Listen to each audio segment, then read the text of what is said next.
首先了解一下为什么我们可以看到不同的东西。其实我们所看到的物体有3种情况，一种就是物体它本身就会发光的，比如说像灯丝、太阳、电视的显像管等等。第二种情况呢，就是光通过某些介质，比如说有色玻璃，然后它改变了光的颜色。更多的情况是有物体反射或衍射出来的光，比如说你在阳光下看到的众生百态，然后这些光通过眼睛投到我们的视网膜上，然后再传到大脑里面。举个例子比如说你在白天看到的绿色的树叶，其实是来自大自然的光打在树叶上面，其他颜色的光都被它吸收了，但是大部分的绿色光就会以它的形状反射到你的眼睛里面，所以你看到的是一片绿色的树叶。就是说，如果没有绿色波段的光打在树叶上面，你是看不到这片树叶的。那就是为什么晚上你基本上看不到东西的原因。不过还有一种情况它与众不同，那就是黑色，因为它几乎不反射所有的光，或者你可以说它吸收了大部分的光。其实在我们当中没有人见过黑色，或者可以认为没有一种光是黑色的。这里补充一个小知识科学家已经做出了可以吸收 99.9% 的光的物质，可以称之为世界上最黑的东西。那在我们现实生活中纱窗作为一个比较常见的家庭用品，它是怎么影响到我们的视线的呢？究竟有没有起到防偷窥的作用呢？我们结合刚刚说的原理，再配合以下的图片，就会很好理解。那在白天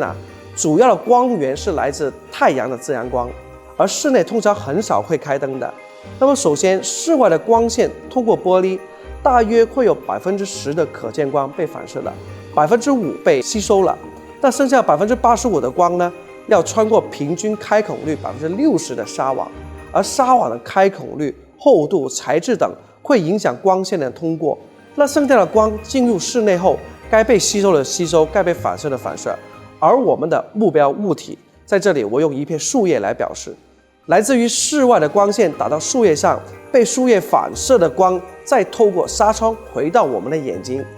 那这部分光又会被纱网阻挡、吸收、反射。另外一种情况，那就是晚上，这个时候的光源就会出现在纱窗的另外一侧，那我们室外看室内的话，就会比白天看得清晰那么一点。看一下这个图，你也会了解。在晚上的时候主要的光源是来自室内的灯光，经过反射后，物体的光就会穿过纱窗，到达室外观察者的眼睛。那当然，光线穿过纱窗的时候，纱网的开孔率、厚度、材质等也会影响到光线的通过率。那总结一下，纱窗的确起到了一定防偷窥的作用，但是在同样的场景，在不同的时间，或者应该说是在不同光源的情况下，所产生的效果是不一样的。白天的干扰确实会比晚上的大，因为当光源在室外而室内没有的情况下，光线受到的是纱窗2次的阻挡，所以我们看到的室内是比较暗淡的。而在晚上有灯光的时候，光线从光源到你的眼睛，它只经过了1次的纱窗干扰，而这个确实也起到了一定程度的防偷窥作用。那今天的分享到此结束，谢谢大家的关注。